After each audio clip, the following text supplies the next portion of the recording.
Dagens tema er første afsnit i samtaler om bias.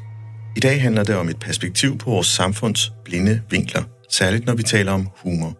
Hvilken betydning har det på ledelse, er mit spørgsmål ind i dagens afsnit.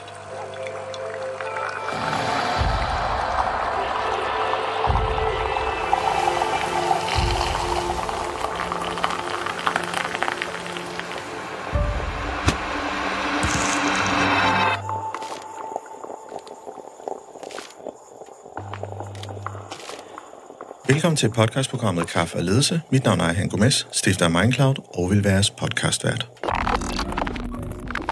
Bias, vores ubevidste fordomme, påvirker ikke kun, hvordan vi træffer beslutninger, men også, hvordan vi reagerer på dem, der udfordrer vores verdensbillede. I en tid, hvor den offentlige debat ofte polariseres, og cancelkultur spiller en større rolle, bliver det tydeligt, hvordan visse stemmer enten løftes eller marginaliseres, afhængig af tidens dominerende normer. Komikeren Brian Mørk er et eksempel på, hvordan en skarp tunge kan bringe både succes og modstand. Han har i årevis brugt satiren til at udfordre samfundets normer, men netop denne evne til at skubbe grænser har også gjort ham til en kontroversiel figur. Når humor og samfundsdebat krydser hinanden, bliver spørgsmålet ofte, hvad er legitim provokation, og hvornår træder man over en grænse? Vi søger fællesskab, fordi det ligger i vores natur at høre til og finde tryghed. Men netop fællesskabets rammer kan også skabe eksklusion. Særligt hvis vi ikke tillader den modstridende stemme at tage en del i debatten. Brian Mørks historie illustrerer denne dynamik. Med sine holdninger og jokes har han udfordret etablerede narrativer, men samtidig har han også oplevet, hvordan visse udtalelser har ført til professionelle konsekvenser. I stedet for at blive en samtale om balance mellem satire og ansvar, er debatten ofte blevet reduceret til en kamp mellem to poler. Dem, der mener, han er blevet uretfærdigt ramt, og dem, der mener, han selv må tage konsekvensen af sine ytringer. Men hvad sker der, når vi straffer mennesker for at sige det forkerte, frem for at engageres i dialog og refleksion? Min gæst er Brian Mørk, komiker, har været chef for et utal af underholdningsprogrammer på TV2. Redaktionschef, hovedforfatter og producer er nogle af de discipliner, Brian har mestret. Og i dag er ved at genopfinde sig selv som stand-up-komiker på det 24. år. Velkommen til. Tak skal du have. Velkommen til Stevns. Du har kørt hele vejen fra hjem til det mørke Stevns, skulle jeg lige til at sige, på en første forårsdag. Jeg håber, turen var fin. Ja, det er okay. Jeg kommer helt fra det mørke Kalundborg, så det er ligesom at komme hjem. Ja, men altså, vi lige på det her tidspunkt, det er lige tidligt nok til, at stedet kan sådan bidrage med den der flourishing natur og alt muligt. Ja. Jamen, jeg kørte hernede af mod Stevns og tænkte, om 2 måneder er det her et super smukt sted. Ja. Men du er altid velkommen. Tusind tak. Ja, absolut. Så skal vi lige genbesøge det her kaffe, den her betydningsfulde kop kaffe. Ja. Jeg har jo haft en hel del betydningsfulde kopper kaffe igennem min karriere. Altså 24 år i den her branche har betydet, at jeg har drukket kaffe med ret mange forskellige mennesker. Af den simple årsag, at der er ikke noget, der hedder fast arbejde i min branche. Det betyder hele tiden, at jeg er i gang med et nyt projekt, som er ansat på et nyt tv-program, et nyt radioprogram. Man har fået nye kollegaer, nye chefer, nye samarbejdspartnere, og det gør man hele tiden. Og hver eneste gang man gør det, så starter det som regel med en betydningsfuld kop kaffe med nogle mennesker, man muligvis ikke har mødt før. Så jeg har haft en hel del betydningsfulde kopper kaffe, og det er altid kaffe. Det er mærkeligt nok, det skal det være. Men en af de mere betydningsfulde, måske den mest betydningsfulde, jeg har haft i mange år, er en forholdsvis ny kop kaffe. Fordi jeg har været igennem en periode i min karriere, hvor jeg simpelthen ikke har haft en karriere. Jeg led et knæk, både jobmæssigt, men også personligt, og havde meget, meget svært ved at se, hvad jeg skulle gøre for at komme ud på den anden side. Hvordan jeg skulle rebrande mig selv. Om jeg overhovedet kunne, om jeg var blevet ødelagt nok til, at jeg ikke kunne fortsætte i den her branche. Og det vil være lidt en skærm, fordi det er at arbejde med comedy i de forskellige former, at det er noget af det eneste, jeg kan. Jeg har ikke rigtig nogen andre evner, og jeg har aldrig lavet andet professionelt. Så jeg vidste ikke rigtig, hvordan jeg skulle komme videre derfra. Og så bliver jeg ringet op for, det vil være 1,5 år siden, af en mand, jeg ikke kender. Han hedder Peter Sondrup. Og han har et managementbureau. Og på det tidspunkt har jeg mistet management. Jeg har ikke noget management, jeg har ikke noget bookingbureau. Jeg er på bar bund, mere eller mindre, med hvad jeg skal gøre med mit liv. Og han vil gerne have en kop kaffe. Og så siger jeg, det kan jo ikke skade noget. Han er den første, der har rakt ud i årevis Så jeg tager den her kop kaffe med ham. Og det, der gør det til en speciel kop kaffe, det er, at han har et helt andet syn på, hvor jeg er i mit liv, end jeg selv har. Han ser min karriere og mit liv, og han har gjort det i nogle måneder og holdt øje med mig. Han ser det fra en vinkel, som jeg overhovedet ikke kunne have ramt eller set selv på nogen tænkelig måde. Det kommer helt bag på mig, hvilke muligheder han ser for mig. Hvilke planer han ser for mig, hvordan min karriere kan ændres, hvordan jeg som person kan blive, nu siger jeg rebrandet igen, hvordan jeg kan komme ovenpå. Og jeg havde jo i årevis været kommet længere og længere ned i det her hul, og det så ud som, jeg ikke kunne komme ud af det her hul. Jeg kunne ikke se mulighederne.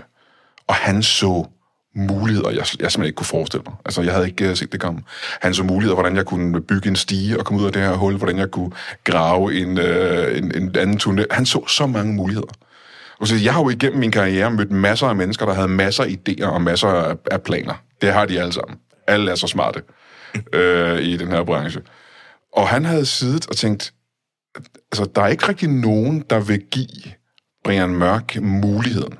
Altså, han er fyret fra tv, han har mistet turnéer, spillesteder væk, leje salen ud til ham, og han er på skideren, men det burde han ikke være. Og så kom han, drak en kop kaffe, og så forklarede han mig, punkt for punkt, hvordan mit liv ikke burde være lort. Og det har, altså det var lidt en opvågning for mig. Altså først troede jeg ikke rigtig på, at det kunne lade sig gøre. Jeg tænkte, hvad fanden ved du om det her? Men han havde ret. Altså, den her mand, jeg ikke kendte, som havde bare set mit liv udefra og sagde, hvorfor har Brian sat sig selv i så dum en situation? Og hvorfor kommer han ikke ud af det igen? Jeg viser ham lige, hvordan man gør. Og det var sgu en ret vigtig kop kaffe. Sikke en kop kaffe, Brian. Ja.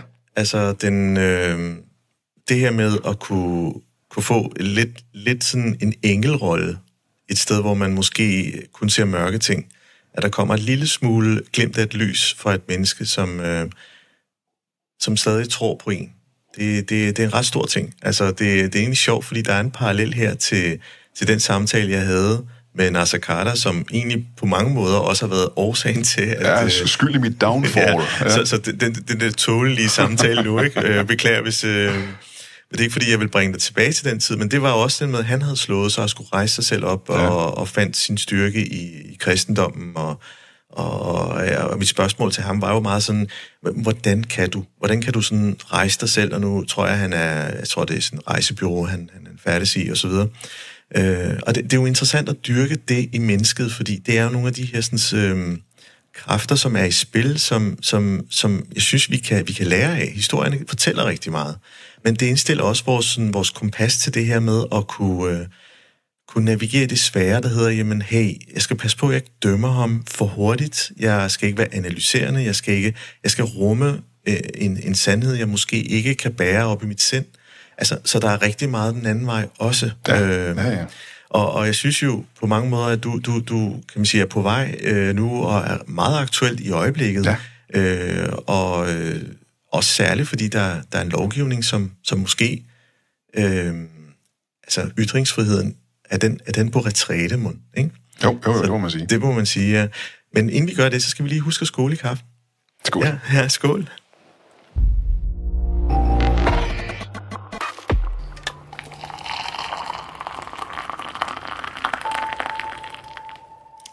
Yes, Brian, vi skal i gang.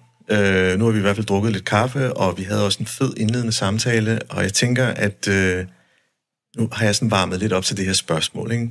Brian, er du en provokatør? Om jeg er en provokatør? Det tror jeg altså ikke er natur. Egentlig. Jeg tror ikke, jeg nogensinde har haft lysten til at provokere folk. Jeg tror, at jeg har været igennem nogle ting, der har ændret min personlighed til at blive mere en provokatør.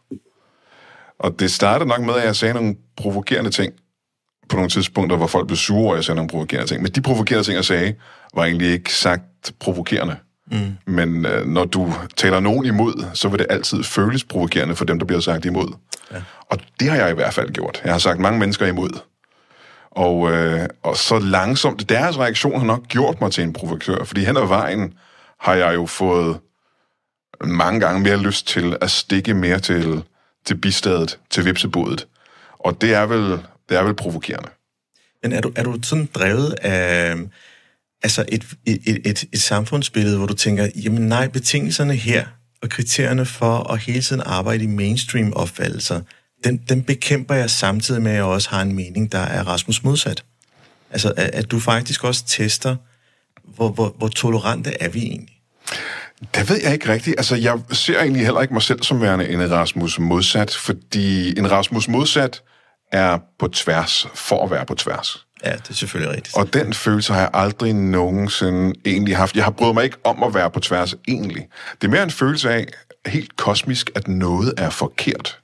At hvis du må ikke pille ved virkeligheden, og hvis der er noget, en organisation, en person, en religion, hvad som helst, der går ud og påstår noget, som simpelthen ikke er rigtigt, så er der nogen, der er nødt til at sige, der er nogen, der er nødt til at pege på det og sige, det er ikke sandheden. Sådan fungerer verden ikke. Ja. Og hvis du er den person, der bliver peget på, så føler du dig selvfølgelig provokeret. Mm. Altså, jeg tænker også, altså i takt med, nu har jeg jo ageret sådan lederchef i mange år, og der har jo været et større fokus på, at medarbejderne, bare fordi jeg lige prøver at lave en kobling, altså ja. Det er vores parallelspor her, ikke? Den kobling, jeg sådan også arbejder på at undersøge, det er jo, at medarbejderne i højere grad får lov til at sige deres meninger, også deres holdninger. Og vi er ved at skabe organisationer, hvor følelserne også har plads. Og jeg tænker, jamen okay, det er jo mangeartet. Altså, vil sige, enten så kan man jo understøtte det dominerende narrativ, hvad der er mainstream og så videre, og egentlig være på den sikre side, men også, hvad kan man sige, hvad er de få, der også har et kritisk øje for, hvad kan man sige, det kan være en ledelsesbeslutning, det kan være de organisatoriske forandringer, effektiviseringstiltag, hvad ved jeg. Og den kritiske stemme er oftest forbundet med en eller anden følelse af negativitet. Ja. Så det er egentlig den parallel, jeg prøver at lave i vores samtale. Simpelthen, hvorfor? Fordi man skal jo egentlig også rose og søge de mennesker, der er kritiske, og så sige, jamen hey, er det egentlig bare sådan et følelsesmæssigt møgfald, der kommer ud, eller er der faktisk noget sandhed, der er værd at undersøge? Der vil jeg så sige, det har jo faktisk også, nu siger du det, at det kan opfattes negativt, og det har også været negativt, og det har lidt været en hæmsko i min egen karriere også, det der behov for at påpege ting, som simpelthen ikke kan være rigtige. Og det har faktisk både været, når jeg har haft ledere, eller når jeg selv har været en leder. For når jeg har haft ledere, som jeg har sagt imod, hvis noget har føltes forkert, så har det jo selvfølgelig været irriterende for de ledere. Og det har været irriterende, at jeg har gjort det så bramfrit, som jeg har. Den der følelse af, at jeg kommer til at fortælle dig sandheden, om du vil have den eller ej. Det er ikke altid, en leder har brug for at høre den sandhed. Men det har faktisk også været, når jeg selv har været en leder, fordi når medarbejdere, som jo er nogle følsomme mennesker, ofte, især i min branche, altså comedy writers og komikere er nogle følsomme typer, skuespillere er nogle følsomme typer. Ja. Når de har fået nogle sandheder, når de har fortalt mig deres sandhed, lad mig sige det sådan, hvordan de opfatter ting, og hvad de mener, ja. Og jeg som leder helt har stået fast på, at det, du mener, er forkert, så har jeg heller ikke lagt fingre imellem. Og det har altså bare nogle gange gjort, at jeg både mod ledere over mig og folk under mig har været lidt stiv i det, har faktisk skabt komplikationer, fordi jeg ikke var bøjelig, kan man næsten sige, ikke? Man kan jo godt være ubøjelig på mange måder. Man kan være den lidt arrogante profil, den decideret nedladende, negligerende profil, men man kan egentlig også godt være at sige, jeg hører, hvad du siger, jeg står stadig her, jeg synes ikke, dit argument er stærkt nok til at ændre min mening. Altså, der er mange facetter. Ja, og det var der, hvor jeg burde have været mange gange i min karriere. Ja. Hvor jeg mere var, igen det der med, rent logisk, matematisk i den her situation, at det, du siger, forkert. Og så er det lige meget, hvad du føler. Og det er lige meget, om du er min chef, eller jeg er din chef. Din mening er i virkeligheden ligegyldig, for det er forkert. Og det er ikke det, mennesker har brug for at høre. Nej, altså også når det bliver udlagt på den måde, ikke? Ja. Så er det ikke meget, det er ikke det, man ønsker en leder at tale, slet ikke et sprog. Nej. Og det er jo ret interessant, fordi vi har jo heldigvis et filter, som så når vi interagerer i vores sociale verden, så så kan vi jo godt lige sådan sige, okay, det er faktisk ikke der, jeg er, og så kan man prøve at aflevere den mere blidt, så modtageren også forstår budskabet, så man sådan selv tager det ansvar.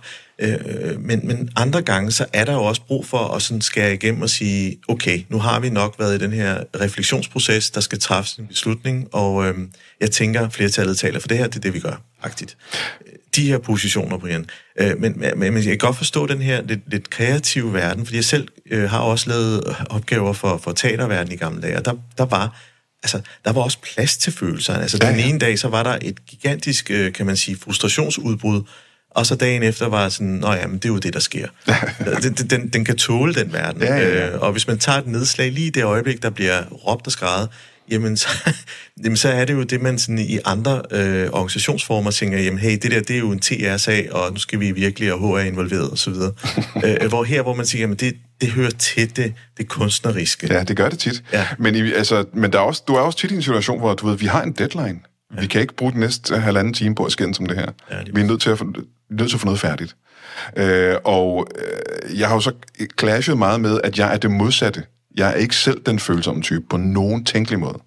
Og det rammer altså ret hårdt sammen med en branche, som er så følsom, som den er. Fordi at du kommer til at støde nogle folk. Jamen altså, det er jo ikke særlig dansk. Nej, ikke rigtigt.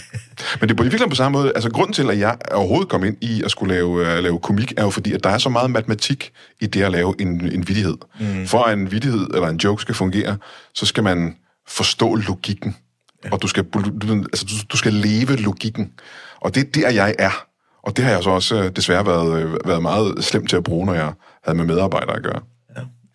Det er altså, det er bare selverkende det, gør jo, at man kan løse sig fra det. Ja. Altså, det er sådan en vigtig erkendelse. Hvad skal man sige, skal man være djævelens advokat og sige, måske har den modgang, du har haft, også været med til at sige, hey, måske skal jeg kigge lidt ind af og se, om der har været en rejse værd at kigge på her. Ja, for det var jo sådan, jeg også gik ud og var mod offentligheden lige pludselig, ikke? Og igen ubøjelig. Og bare sige, nej, I tager alle sammen fejl. Det her, det er helt faktuelt korrekt, det jeg siger. Alle jeres meninger er ligegyldige, og så får du altså bare et møgfald. Så får du ikke venner. Lad mig sige det på den måde. Nej, det er jo... det var egentlig meget sjovt, fordi min samtale med Lisbeth Knudsen, som jeg lige refererede til, før vi optog, det var jo netop det her med, at jeg argumenterede for, at det skal være den bedste mand på pladsen, der skal løse den opgave. Ja. Og det var i en politisk kontekst, det vil sige, jamen, at man forhandler den borgmester, byen har brug for, og ikke den er farvet af partipolitiske hensyn. Og jeg ved godt, det er meget, meget idealistisk sagt, fordi det er mere usandsynligt, end det er sandsynligt. Men idealet må gerne leve, tænkte jeg. Og det hun så svarede igen, men det smager lidt af teknokrati. Og så tænkte jeg, det smager sådan set lidt forkert. Det kan jeg egentlig godt høre. Ja. Og når man sådan tager det over, så er det jo, den teknokratiske tilgang er jo netop den rationelle, den analytiske, vi har best practices her, vi har noget understøttende empiri, og så videre. Ligesom den der matematiske tilgang, som du taler til. Og kritikken af det er jo den der menneskelighedsfaktor, den her lidt den kim, man ikke rigtig ved, hvad man skal stille op med. Den forsvinder lidt. Ja.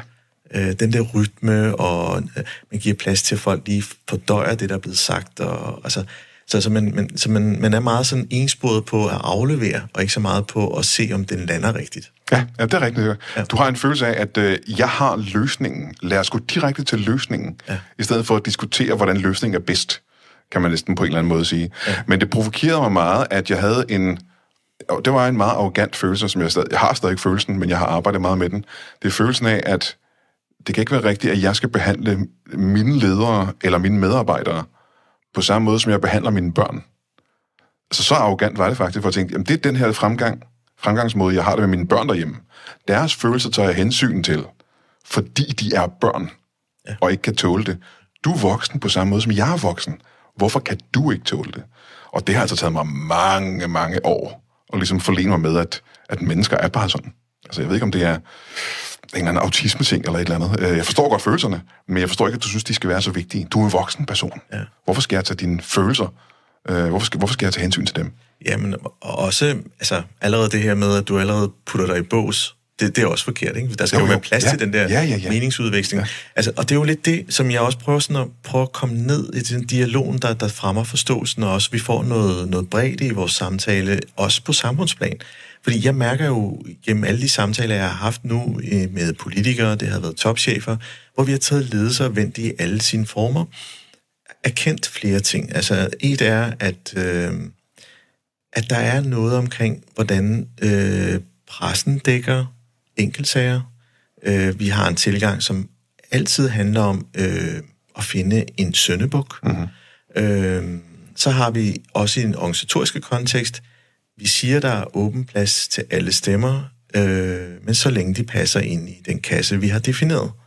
Jeg tror, jeg havde en reference her ude i Reften, Refshaløen hedder det, ja. Og hvor man havde sådan et arrangement, hvor man sagde, jamen der skal være plads til alle. Og så var der en i salen, der rejste op og sagde, det vil jeg gerne lige korrigere. Der er plads til alle, der gerne vil Refshaløen.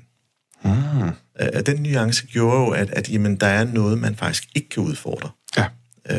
Så det var lidt interessant.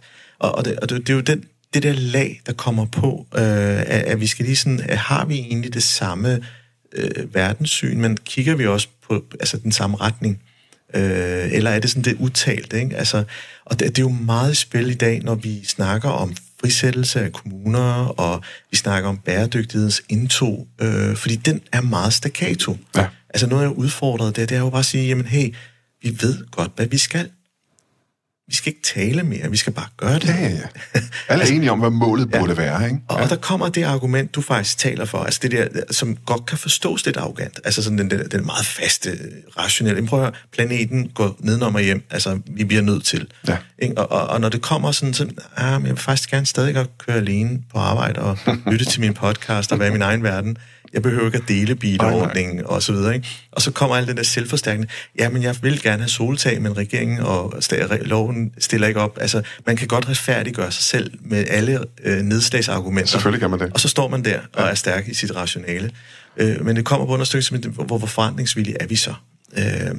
Og det vi sådan skal prøve at undersøge her, det er jo forandringsvilligheden til at egentlig afsøge andre meninger. Fordi det, din historie taler til, Brian, det er jo, at du smagte pludselig, at det betød noget for dit virke som professionel. Ja. Og i stedet for at søge dig i dialog, det ved jeg ikke, om man har gjort, men der blev det bare fravalgt. Nej, det gjorde man ikke. Der var ikke så meget dialog der, vil jeg sige. Og der kan man jo igen sige, der er nogen, der vil påstå, at alle de situationer, jeg har været i, er nogle situationer, jeg har sat mig selv i, at jeg bare kunne have valgt at handle anderledes og reagere anderledes, end jeg gjorde. Men der er vi tilbage til det med, at jeg står ret stejlt, når noget føles, som om det, nu siger jeg igen, at når noget er forkert i kosmos, så er der nogen, der er nødt til at rette det. Og der har jeg haft, altså, det har været umuligt for mig, at bøje mig på nogle ting. Og mit liv havde været nemmere, og min karriere havde været et bedre sted, hvis jeg havde bøjet mig. Men når man står så stift, som jeg gør, så er det, altså, det har været helt umuligt. Altså, jeg har ikke været et træ, der bøjede mig. Jeg har været en der skulle smadre sig et lyn eller fælles, før jeg ville give mig. Ikke? Ja. Og der er vi tilbage til ledelsesstilen. Det er den der tyran-ledelsesstilen, som vi er inde på, hvor du siger, vi ved godt, hvad vores mål, vores fælles mål er det her. Men jeg som tyran tager beslutning om, at det gør vi, og jeg har ikke tid og lyst til at høre på nogen af jeres meninger. Og når du gør det, så er der selvfølgelig altså gode løsninger, du går glip af. Ja. Og der er noget indsigt, du går glip af. Men du får det gjort. Altså, der er en, der rent faktisk, nu får vi det gjort. Vi skal ikke snakke om det i 6 måneder, før vi får det gjort. Nu gør vi det, jeg har sagt. Ja. Og det kan godt være, det ikke er, og det er jo tit det, man siger med comedy writing og tv-sketches og den slags. Det behøver ikke at være perfekt, men det skal være færdigt. Altså, vi skal løse det. Løsningen behøver ikke at være perfekt, men vi skal have det løst. Ja, for hvis man søger det perfekte, så kommer man aldrig ud af starthullerne. Og det er præcis det, hvor man kan sige, at nogle gange er en tyran en god ting, men det er det jo ikke. Altså, det er jo ikke moderne ledelsesstil, er jo ikke at være en tyran. Jamen, må ikke du også afsløre, at vi har noget i vores sprog, som vi mangler? Altså, at vi netop skal bruge ordet tyran for at legitimere det der hedder at egentlig stå ved noget, som man mener er rigtigt. Det er en forkert konnotation. Ja, altså, der er sådan noget, der mangler et ord her, som er mildere. Altså, det er ikke fordi, vi skal kalde noget, det er noget andet, men det her, det synes jeg ikke smager at være tyran. Det kan man sige, påståelig kunne være et ord, insisterende kunne være et ord, passioneret kunne være et ord.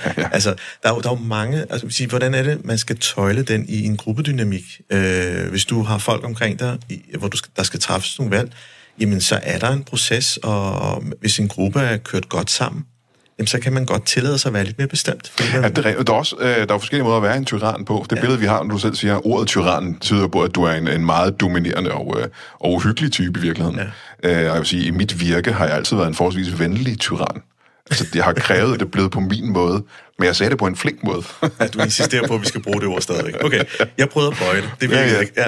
Men Brian, vi har jo ikke et andet ord for det endnu, jo. Nej, det kan vi skal måske prøve. Det kan være, at vi kommer på et nyt ord sådan under optagelsen, så finder vi et nyt ord på det. Men Brian, det er sådan interessant, ikke? Fordi du i bund og grund, så er der jo lidt vant til møllen omkring dine argumenter. Altså, den udvikling, der sker i øjeblikket, hvor man kan sige, spørgsmålet handler mere om, og for eksempel med den lov, der er blevet vedtaget i landsretten, tror jeg det var, her i februar, eller var det marts? Det må have været februar. Hvor det nu er, kan man sige, er strafbart at komme til at krænke grupper, religiøse grupper, tror jeg det var her. Så er det jo en, man skal jo passe på her, fordi hvad er krænkelse i den forstand? Jeg vil sige, meget af det måske kommer af Paludans afbrændinger og koranlov og alt det. Og det her, det er så følgevirkningerne. Ja. Og nogle af dine argumenter var jo så, at jamen, så er der en fyr, som har lavet nogle udtalelser, han er blevet dømt. Du har så... det er ikke engang hans udtalelser, han har faktisk bare samlet nogle gamle vittigheder på en hjemmeside. Det er jo ikke noget, han mener. Nå, okay, det er rigtigt. Det er det, der gør det til et problem i virkeligheden. Ja. Fordi der er forskel på ham og Rasmus Paludan. Rasmus Paludan, han har nogle meget stærke meninger, som han ikke er stille med. Den her gut har bare samlet nogle gamle vittigheder på en hjemmeside. Så det er jo ikke engang... Han har ikke spredt racisme, han har bare samlet nogle jokes. Ja. Og så kan man så sige, du har været ude og lave stand-up, hvor du har trykket ekstra meget på knapperne, men du er ikke dømt. Det var en af dine, kan man sige, dine opslag. Ja, jeg gik ud og lavede noget, der var langt mere racistisk, end det han gjorde. For det første har han ikke selv skrevet sine jokes. Jeg har skrevet alle de her racistiske jokes selv, og de er langt mere over grænsen, end det, der er på hans hjemmeside. Og det er jo ikke, fordi jeg heller føler de her jokes, men jeg føler så meget modvilje mod, at loven kan bruges, så man kan blive straffet for vittigheder i Danmark, at jeg er nødt til at bryde loven, simpelthen. Altså, der er noget her, der er forkert. Jeg er nødt til at gøre noget for at rette det. Og det er den eneste måde, jeg gør det på, fordi jeg er stand-up-komiker, jeg er ikke politiker, det er at lave jokes. Og så må jeg lave jokes, som, nu har vi brugt ordet før, provokerer så voldsomt, at folk får øjnene op for, at man kan bruge loven på den her måde, ikke? Så det er jo provokatør. I det her tilfælde er jeg bevidst provokatør, det er rigtigt. Men det er også en svær glidebane, fordi hvornår er noget det ene og det andet? Ja. Altså, hvordan skal man juridisk lave nogle nedslag og træffe nogle afgørelser ud fra? Det er jo, kan man sige, i sig selv meget interessant, og egentlig også en svær disciplin for en retssag at kunne definere. Det er underligt nok, at det overhovedet har kunnet lade sig gøre, fordi i en retssag som den her, og sikkert også mange andre, der sidder der jo ikke en dommer, som vi ser i amerikanske film. Der sidder der 6 domsmænd, som sidder og skal debattere, hvad der er ulovligt og hvad der ikke er ulovligt. Og en sag som det her, fik jeg at vide, at jeg talte med ham, der er blevet dømt, altså at Habib, og han siger, at der sidder 6 domsmænd, og alt, hvad de sidder og snakker om, det er, jeg føler, at det her er over grænsen. Jeg synes, at det her er for racistisk. Og så er det meget flydende. Så er man nødt til at tage hver eneste vittighed, der bliver lavet op, og så skal der sidde en gruppe af mennesker, der skal sidde og vurdere, om det er over grænsen eller ej. Og det er meget ikke juridisk. Altså, det er meget ikke sort og hvidt, når folks følelser...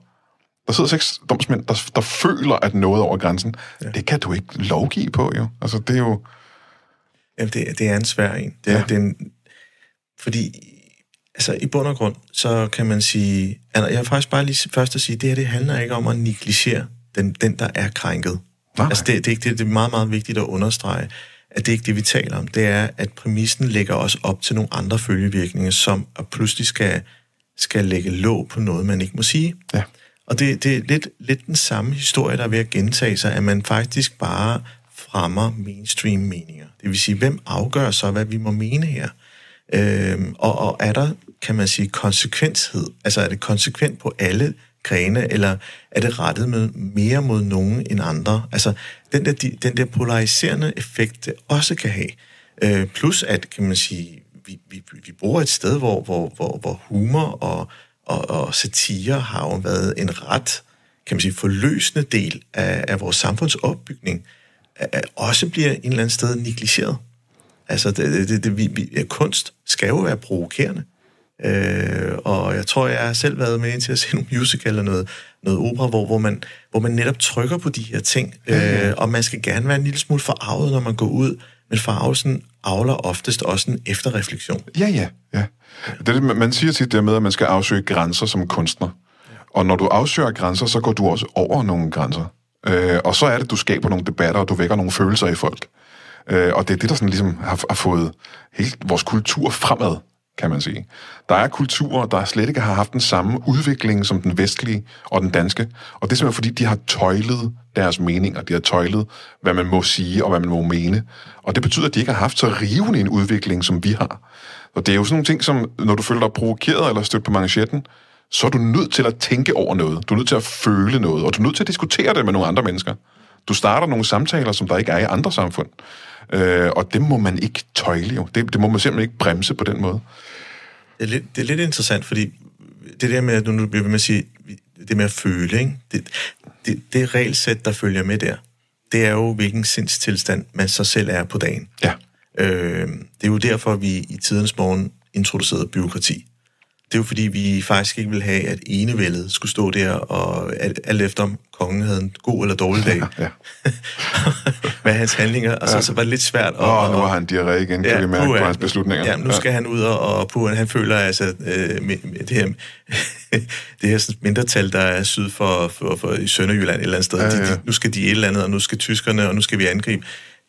Der taler vi lidt mere til en fornuft og en rationale, som egentlig siger, jamen det er det, der skal være argumentet på dagen, ikke? Og vi alle sammen kan jo egentlig godt lide den del af bureaukratiet, at vi faktisk lovgivningsmæssigt skal behandles lige, når vi søger om en garage, når vi har bygget hus. Og, altså nogle af de her sådan meget, meget fundamentale ting. Jeg ved godt, der er også måske lidt for mange regler til at det føles styret. Det er jo også et argument, blandt andet sådan, som Dennis Nørmark blandt andet skriver om, hvor frie er vi egentlig. Og det er jo også den jeg sådan er i, sådan den kim, vi sådan arbejder med, det er jo, jamen okay, så man må ikke sige nogle bestemte ting, jamen så er der jo ikke ret meget plads til satire. Nej, også især når det er så flydende, som det åbenbart er, at det er nogle mennesker, der skal sidde og bedømme på dagen, hvad der er over grænsen, og hvad man ikke må røre ved, så er det jo en lille smule svært at styre efter det. Men i virkeligheden skal man jo slet ikke styre efter noget som helst. Altså, det er jo det, vi skal ind på. Hvis du, og nu siger, det her, det er jo i det her tilfælde, er det jo en paragraf af racismeloven. Og jeg mener jo faktisk, at der skal være en form for racismelov. Altså, der skal jo være en lov, der ligesom gør, at vi alle er lige, og der gælder samme regler for os alle sammen, og vi skal have samme ansvar og den slags. Så den lov, synes jeg egentlig, burde være der, men at kunne bruge den på den her måde, er det modsatte af lighed, kan man næsten sige. Ikke? Hvis der er nogen, der er i det her tilfælde åbenbart urørlige, nogen, der er hellige, nogen, du ikke må lave jokes om, så er det jo ikke lige længere. Så er der nogen, der ikke er lige for den her lov. Så er det jo, jeg har brugt det her ord mange gange, så er der en form for comedy apartheid lige pludselig. Så skal de der mennesker sætte sig ned bagerst i bussen, for det må man ikke lave jokes om. Og så er det fordi så, at de mennesker er mindre værd end mig? Er de mere skrøbelige, end jeg er? Har de brug for mere beskyttelse, end jeg er? Så er vi ikke lige længere. Altså, jeg tror, jeg er sådan lidt i den boldgade, at når jeg knytter bånd til gode venner, jamen så stiger graden af altså humor og fis og ballade. Ja, selvfølgelig. Altså, det er jo også en anden form for kærlighedserklæring, at jeg ser det, jeg ser også hykleriet i det, jeg ser også kontrasterne, så det er jo der, satiren lever bedst. Altså, på den ene hånd, så skal vi gøre det, jeg siger det her, men på den anden, så gør vi det ikke. Altså, nyhedsstrømmen, jamen, altså, du har jo set sådan noget som Tæt på sandheden, har jo fået mere og mere med Jonathan, der bare giver den gas, og bruger humoren for at også tage nogle ret seriøse emner op, og siger det, som vi måske går og tænker, og får koblet nogle historier sammen, som for at præsentere, jamen her, det her, det virker helt hyklerisk. den omvendte kavling og alt det der. Og det vil sige, det gør jo sådan, at man tænker, hvor er det egentlig dejligt, der er nogen i det her samfund, der spotter de her ting og får det frem i lyset. Så det virker også betryggende. Jamen, det er jo de ting, hvor man siger også, altså man hører meget ofte det der med, at satire skal sparke opad. Ja. Og der er jo flere, man kan snakke med mavefornemmelsen og sige, ja, jeg synes også, at satire altid skal sparke opad, men hvem er det, der bestemmer, hvad der er opad, for det første? Du ved, så du siger, hvis jeg ikke må sparke satire imod dem, så er det fordi, at de er svære. Har du bestemt, at de er sværere og dårligere, end vi er, så det må vi ikke lave grin med?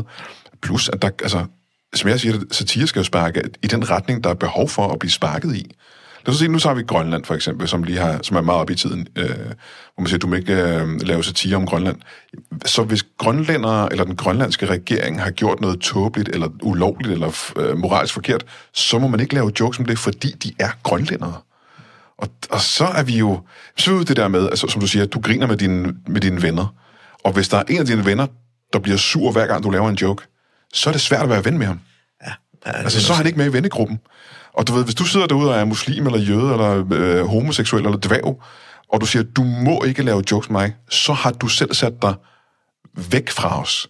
Du har taget stolen her omkring bordet, og rykket den over i hjørnet, og sidder derovre og er sur. Og så er det svært for os at føle, at du er en af os.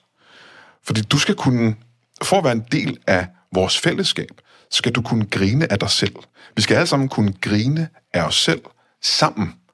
Det er det, der er fællesskabet. Jamen, jeg tror, der er sådan det her klassiske, jeg tror, det er en YouTube-video, eller så er det i hvert fald noget, jeg har læst, hvor vi har sådan en tænketank i New York, hvor du har en muslimsk imam, en jødisk, det hedder ikke en præst, det hedder en rabbiner. Rabbiner, ja, og så en kristen præst, der har fødderne op på skrivebordet og bare slynger den ene, altså vittighed, imod hinanden fuldstændig.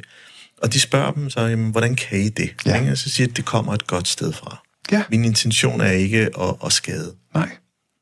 Og det er helt pudsigt, nu kommer jeg jo fra en branche, hvor vi har en ting, der hedder roasts. Ja. Og det er en stand-up-komiker-ting, hvor man sviner hinanden til så hårdt, som man overhovedet kan gøre det. Men man gør det kun imod sine venner. Ja. Og der er ikke nogen grænser der. Det er simpelthen så modbydeligt, som det overhovedet kan være. Og når man laver det på tv, amerikanere, så klipper de ting ud, fordi de er for modbydelige til, at almindelige mennesker kunne sidde og synes, det er okay. Det vidste jeg ikke. Vi laver også roasts mod hinanden herhjemme, og skriver jokes, hvor vi bare er lede over for hinanden. Og det gør vi, fordi vi godt kan lide hinanden. Og jeg vil sige, at det er jo det, man skal embrace, det man skal omfavne. Det der med, at hvis jeg laver jokes om dig, du skal prøve at se det som værende en joke. Hvis du griner af min joke, så kan jeg bedre lide dig. Altså, så binder vi, vi knytter bånd på en eller anden måde, når vi griner af hinanden på den måde. Ja, fordi den afspejler, at man har en eller anden form for selvindsigt, og okay, jeg kan også godt blive set sådan her. Ja, lige præcis. Ikke? Det er en følelse af, at jeg er ikke... Altså, hvis du bliver forarvet over en joke, så er det tit en følelse af, hvor vigtig synes du selv, du er. Ja. Er du vigtigere end mig? Det er den følelse, man får. Du må gerne lave en joke om mig, men hvis jeg ikke vil lave en joke om dig, så må det jo være, fordi du synes, at du er vigtigere, end jeg er. Og så er det sgu svært at være venner. Fordi jeg kan ligesom overføre det her. Jeg er faktisk faktisk et virkeligt eksempel, hvor jeg var chef, og vi havde en i medarbejdergruppen, som fyrede en joke af en torsdag til kagen. Kommunerne spiser eftermiddagskage der. Ja, den langvagt der. Ja. Og nu ikke nogen bagtanker her. Og alle grint, havde det skide sjovt, og han fik ligesom belønningen tilbage. Hey, der blev grint, og han blev glad, og så gik han videre på sin dag. Og alle havde haft 30 sekunder, hvor de havde haft det skæg sammen. Ja. Dagen efter, så tænker han, den gentager han lige. Så han fyrede næsten noget af det samme af. Denne gang, så fik han ikke grinet. Til gengæld, så var der en, der blev stødt. Ja. Og så kunne han slet ikke forstå det. Og det genererede faktisk, at den medarbejder, der følte sig stødt, kom op på mit kontor og sagde, er det her virkelig tonen på den her arbejdsplads? Ja. Det er jo faktisk det punkt, jeg tænker, Gud, hvor det er svært. Det er svært. Hvornår skal jeg være dommer for, hvornår noget er godt? Altså, man skal tale ordentligt til hinanden. I det øjeblik, at den der kommunikation glipper, så er det fordi, det er et symptom på noget andet. Det kan være en hændelse, hvor de begge to måske er gået fra hinanden sådan lidt usundt, eller en situation, hvor de har været uenige. Så det er ligesom den, der kommer over overfladen og tænker, hey, nu, du skal ikke lave sjov. Jeg er simpelthen ikke humør til at modtage det, eksempelvis. Ikke? Og jeg tror, hvordan skal du... Fordi det er jo lige præcis den der, så bliver det føleriet. Og det er noget, jeg har lært, det er, at man skal ikke lade sig styre af det, for det kommer man ikke så langt med. Ja, det kan man virkelig. Og nu siger du, det er meget sjovt, at det er den oplevelse, du har haft på en arbejdsplads nede på kommunen, fordi det er langt hen ad vejen også tit den oplevelse, vi har, når vi står på en stand-up-scene, hvor vi kan stå og have en fremragende aften, og folk sidder og griner af alle jokesene, og så er der en, der pludselig føler sig ramt af én joke, og synes, det går over stregen. Men du har lige siddet og grinet af alle de andre jokes, som gik ud over nogle andre mennesker. Men nu kender du en, der er druknet på et tidspunkt, og så rammer det dig, og så er det ikke sjovt længere. Når du er på en arbejdsplads, og det er også en ting, vi komikere siger, hvis publikum ikke griner, så laver du ikke længere de jokes. Fordi at hvis hele salen sidder og føler, at det her er over grænsen, så laver du ikke den joke næste aften. Og det er det samme på en arbejdsplads. Hvis dine kollegaer griner af dine jokes, så er der en god chance for, at den ikke er over grænsen. Så kan det godt være, at der er en enkelt person, der synes, der er over grænsen, men så er den person har måske taget fejl. Måske er dine følelser ikke relevante, når der står 12 andre mennesker, der synes, at det er skægt nok. Måske er du for følsom. Hvis der står 12 mennesker, der ikke griner, og ingen, der griner, så er det lidt omvendt. Så kan det godt være, at du skal lægge de der jokes på hylden, og begynde at lave en anden slags jokes. Men Brian, hvis vi prøver at løfte os op i lidt meta her, ja. Og kigger lidt på en samfundsdiskurs, der er. Fordi er vi på vej hen imod, hvor vi skal korrigere hinanden? Det må vi ikke tale om, det skal vi ikke snakke om. Lidt ligesom mine 2 døtre nogle gange kan sige, far, det skal du ikke gøre, det skal du ikke sige. Det er for klamt, det er far-jokes. Ja, du er pinlig også. Ja, pinlig. Super pinlig. Og da de var meget yngre, så var det sådan, far, når jeg går ind, så skal du ikke kramme mig. Ja. Det er bedst, hvis folk ikke ved, at jeg er din far. Ja, lidt. Er det det, du siger? Ja. Hvorfor røg jeg lige pludselig ud? Jamen, det er fordi, sådan er det bare. Ja, sådan er det bare, ja. Og jeg har også døtre. Ja. Jeg skal ikke komme ind. Men sådan, der er nogle faser i livet, og er vi nået et sted, hvor og i kombination med alt det, som vi som samfund har oplevet, altså der har været en corona, der har rusket lidt i grundvoldene om, kan det ske for os? Kan vi lukke ned, som vi har gjort? Ja. Og i øjeblikket er retorikken rigtig meget i forhold til krig, og den verdenssituation, og det verdensbillede, der skifter, at vores tolerance som samfund over for jokes, der krænker, er det på vej? Altså, tåler vi det ikke mere? Jamen, jeg synes faktisk, det er en lille smule omvendt. Faktisk er tolerancen jo blevet for stor. Ment på den måde, at vi som samfund tolererer, at meget små grupper af menneskers meninger betyder lige så meget som alle vores andres meninger. Og man kan sige, for eksempel, hvis der er, lad os sige, der er 3% af befolkningen, der synes, en joke er går stregen, så er samfundet nu blevet så tolerant, at man siger, hvis I synes, at det er går stregen, så synes vi også, at det er går stregen. Og man kan sige, vi har nu den ting, hvor der er folk, der mener, at jokes imod sorte eller muslimer er forbudt.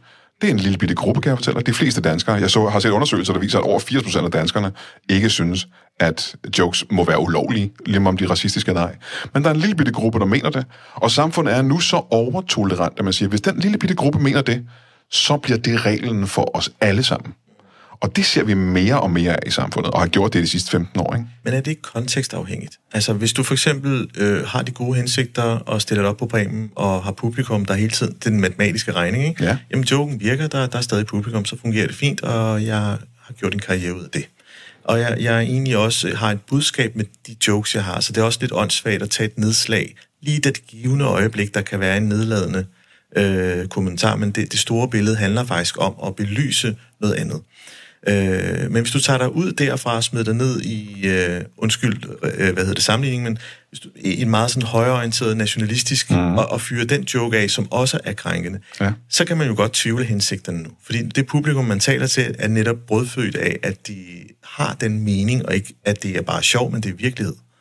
Jamen, altså intentionen bag en joke betyder jo altså virkelig, virkelig meget, ikke? Ja. Og jeg vil sige, at hvis du er i en situation, hvor du føler dig krænket af en joke, og personen, der siger joken intentionen er, at jeg vil bare lave en vittighed, så må du ikke, som den, der har modtaget joken, sige, ja, det tror jeg ikke på, jeg tror, at du er racist. Og det synes jeg, man oplever meget nu. Og man siger, jamen det her var jo ikke, jeg mener ikke det her. Det du hører, det mener jeg ikke.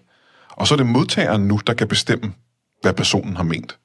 Og det er jo en vanvittig tolerance, vi kan sige, dig, der har modtaget joken, kan bestemme, hvad han mente. Det synes vi som samfund er rigtigt. Sådan er det jo ikke. Jeg kan jo godt sige en joke. Jeg kan fortælle en joke, som er racistisk i det her tilfælde. Hele mit show er racistiske og kvindehadende og homofobiske jokes. Jeg mener ikke 90% af de jokes, jeg laver. Men hvis der sidder en person og siger, jeg synes, du er en racist, fordi du laver de her jokes, og det er der folk, der siger, så kan jeg sige, men så har du kan bestemme nu, at jeg er racist. Det troede jeg var noget, jeg selv kunne bestemme, om jeg var. Altså, jeg ved vel bedre, end du gør, hvad jeg føler.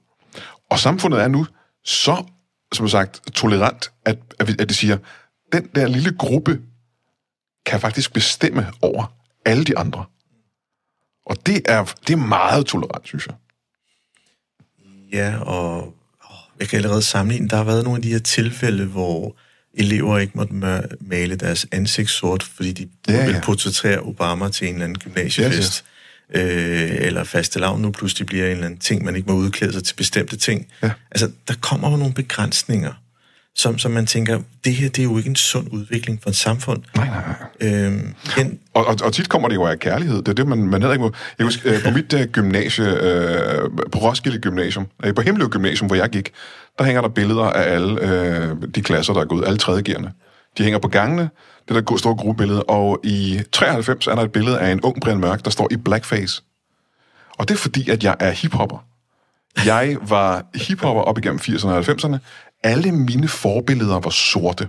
Ja. Jeg ville ønske, at jeg var en af dem fra NWA, og jeg var vokset op i Compton. Ja. Så det, jeg klædte mod som, var mine forbilleder, dem jeg så op til. Al kærlighed i verden var i det blackface. Men hvis man ser den nu, så vil det blive opfattet som værende racistisk. Og det er lige meget, hvad mine intentioner var. Fordi nogle andre mennesker kan bestemme på mine vegne, at det, jeg gjorde, var forkert. Ja. Det er meget, altså, og nu bliver lidt nysgerrig. Er vi Ice-T, Dr. Dre og Naughty by Nature?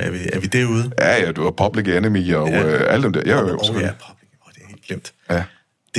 Det skal jeg lige have. Det var mine favoritter. Jamen, jeg var klædt ud som Chuck D for Public Enemy, fordi han var min far, mere eller mindre. Jamen, og det er jo, jeg prøver at sige, det er jo en forgudelse. Fuldstændig. Og allerede der, når man så bliver ramt af en andens mening, som pludselig, at det der, nu kommer Rasmus modsat, ikke? Det får fuldstændig en anden virkning. Ja. Så bliver man jo ikke både ramt af, det var ikke min hensigt, men jeg får heller ikke lov til at sige det, men jeg bliver dømt og bliver udelukket. Ja. Og forestil dig, at den lille pige til fastelavn, der har klædt ud som kineser, fordi hun synes, det er super flot. Ja. Og hun elsker kinesisk kultur, hun synes, tøjet er super flot. Og så må hun ikke det, men hun har rost kulturen jo. Altså. Og den her form for samfundsorden, vi har sådan skabt omkring det her, altså, hvad er det for en størrelse? Altså, fordi nu sagde jeg det her med, at vi annullerer, altså cancel culture. Det kommer lidt af den her Vogue-bevægelse, som også har været i spil i mange år. Ikke? Altså, at den har været nødvendig i nogle situationer, MeToo er et af dem. Ikke? Det var nødvendigt, at der var et opgør. Men har den sejret så meget, at det faktisk er gået hen og blevet et sted, hvor man ikke kan sige, hvis man står i den anden ende? Altså... Jamen, jeg tror, at som det er med de fleste bevægelser, som kommer, nye bevægelser, så er det, at der er masser af gode ting i de bevægelser. Som du selv siger, der er jo super mange ting i wokeisme og MeToo, som vi skal tage med os og huske at bruge i fremtiden. Vi skal plukke de gode ting ud af det. Men som de fleste bevægelser bliver det jo bare for ekstremt på et tidspunkt. Og så er der en bølge af wokeisme, intersektionel feminisme og hvad alle de der ting hedder i den samme gruppe, som vokser og bliver til sådan en kæmpe tidevandsbølge. Og jo mere den vokser, jo mere ekstrem bliver den. Og så kommer der jo en modbølge, som vi også ser nu. Der er en højre drejning i samfundet. Trump bliver valgt. Højre partier vokser ned igennem Europa. Og det er jo bare en modbølge imod den her ekstremisme. Og så kommer der til at være, måske til at være 10 år, hvor vi bliver mere og mere højredrejet, indtil der kommer en ny modbølge. Altså jeg ser det som det der, at det er ligesom vippen på legepladsen, ikke? Det sværeste, det er at få den til at balancere på midten. Altså den skal være enten på den ene side eller på den anden side. Og så kan den være helt oppe, eller den kan være lidt oppe. Men der kommer hele tiden til at være modbevægelser. Så vi skal plukke de bedste ting, vi kan ud af alle bevægelser, der kommer, lige meget hvilken side de kommer fra. Ja. Og lige nu har det bare været ekstrem medvind, de har haft. Og derfor er det vokset, og flere tossede stemmer har kunne komme frem. Det er jo lidt interessant, fordi det du egentlig også prøver, eller det jeg egentlig lytter mig lidt frem til, det er jo, at hvis man ikke må sige det, så søger man jo steder, hvor det er legitimt at sige, og der er hensigterne måske ikke det er lige så gode. Det, ikke? Og så polariserer det jo faktisk, at man får de her meget, meget skarpt opstillede miljøer. Og det er jo en sørgelig, altså det lyder næsten dystopisk. Det uhyggelige er jo, hvis jeg ikke må sige dig imod, hvis der er ting, jeg ikke må sige offentligt, så gør jeg det i en kælder et eller andet sted. Ja. Og det er nede i kældrene, der sker uhyggelige ting. Ikke? Det er dernede, der gror væmmelige ting. Og det har vi ikke lyst til. Det er derfor, vi kan ikke sige, nu bestemmer jeg, at du ikke må snakke om det her. Det må du ikke bestemme, fordi så skubber du mig ned i en kælder. Ja, det er egentlig interessant, fordi samfundsmæssigt har vi måske også en nul-tolerance, altså når vi evaluerer. Ja. Altså det kan man jo se på enkeltsager, når der kommer nogle sørgelige historier frem. Om det var en kræftskandale i Aarhus Universitetshospital, hvor kirurgen stiller sig op og siger, hey, det her, det kan jeg ikke stå inden for mere. Mm-hmm. Og det ender jo desværre med, at få må ofres, for at man kan komme videre. Ja. Men sagens natur, det er sådan en af de ting, jeg også har undersøgt, det er jo, jamen, det er mere et systematisk problemstilling, en strukturel og en organisation, som måske skal ændre sin måde at betragte alt det her på økonomi og faglighed og så videre, at det er faktisk det, der burde være i spil, og ikke at en person skal bære læsset. Ja. Og den form for kritik og den form for nuancering, den er ufattelig svær, når tingene er virkelig trukket godt op. Og det er jo nogle gange det der intense forløb, men man kan jo sådan set bringe mennesker sådan, så de kun svarer med amygdala. Ikke? Ja, selvfølgelig kan man det. Og så presse dem og sige, nu står jeg her. Ja. Det gør mega ondt, du skal tage en beslutning nu. Ja. Ikke? Den der forhastethed,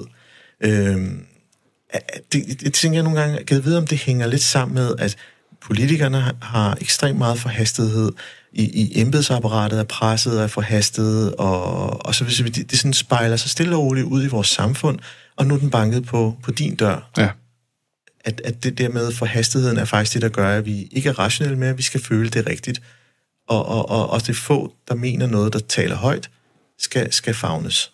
Jamen, så er vi jo igen ude i præcis det med følelserne, fordi følelserne kommer langt før logikken gør. Ja. Så når du først har fået en følelse, så reagerer du på den, før du tænker logisk over den. Og det synes jeg er en ting, vi ser i samfundet lige nu, det er, at du når ikke fra at have fået følelsen til at tænke over, hvad det egentlig er, der foregår. Og det er derfor, vi ser den her cancellation, og den enorme vrede, der er hele tiden imod alting. Det er, når jeg først har følt, at du er gal på den, så reagerer jeg på det, og så er det eneste, vi reagerer på. Der er ikke nogen, der tager og trækker vejret 1 eller 2 eller 3 gange, før de reagerer. Og det gælder også politikerne. Altså alt, hvad de spiller på os hele tiden, er, hvad man føler lige nu. Ja. Og hvis der er nogle politikere, der prøver på at gå lidt længere med det, med nogle tal og nogle statistikker, så er det ikke vigtigt. Altså, du er nødt til at køre på mavefornemmelsen hele tiden. Det er en impuls. Alt er impulsdrevet i samfundet i øjeblikket. Og så kommer der lige det der reaktioner, hvor ingen har tænkt sig om. Og hvor, du ved, siger, alt er følelsesbaseret. Og det er for dem, fordi det er forhastet. Så går det, at alting skal gå så hurtigt. Der er ikke tid til at granske sine egne følelser. Der er ikke engang tid nok til at se, tager jeg fejl i mine følelser?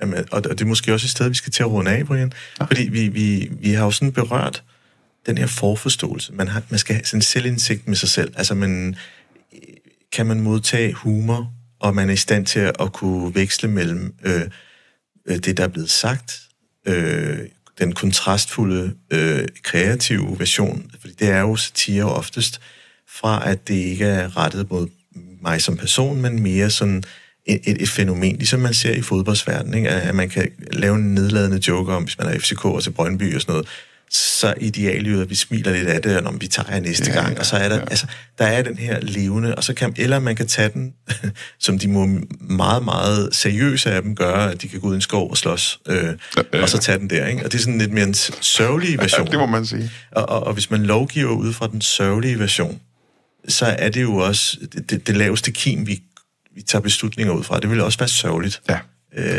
På alle fronter. Ja, og så lige nu, der lovgiver vi imod fællesskabet, egentlig. Ja. Fordi at vi er sgu mere fælles, hvis vi kan grine af hinanden og sammen, ikke? Og vi har lov til at gøre det. Ja, og nogle gange den der nysgerrighed kritik, som kan godt fremstå som tyrannen, som du så fint sagde. Vi må finde et ord til det. Ja, men tusind tak, Brian. Tusind tak for en fed samtale. Det er mig, der takker det.